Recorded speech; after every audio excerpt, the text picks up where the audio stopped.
Assalamualaikum warahmatullahi wabarakatuh. Perkenalkan, nama saya Mediatika. Saya dari Prodi Akuntansi Unistra Surabaya. Saya di sini akan menjelaskan salah satu ayat yang berkaitan dengan zakat, yaitu surat Al-An'am ayat 141. Tafsir surat Al-An'am ayat 141 menurut Al-Mutasar, yakni Huwallazi ansha'a jannat, yakni yang menciptakan kebun-kebun, Ar-Rusyad,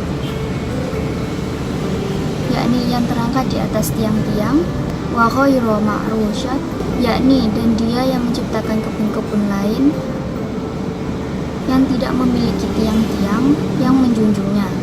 Terdapat pendapat mengatakan yang dimaksud dengan al-ma'rusyad yakni tanaman yang menjalar di tanah seperti anggur dan semangka, dan ghairu al-ma'rusyad yakni yang tumbuh dengan batang pohon seperti kurma dan pohon-pohon yang lain.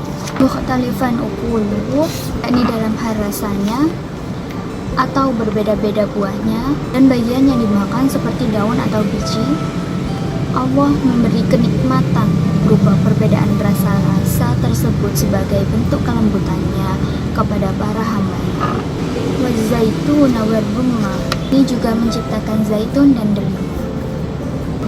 Mutasyabihan wa ghairu mutasyabih. Tafsir ayat ini sudah dijelaskan dalam surat ini di ayat 99. Asmar, meskipun belum dipanen atau haqqahu yauma hasadi, ada pendapat yang mengatakan zakat yang dimaksud adalah biji-bijian dan buah-buahan.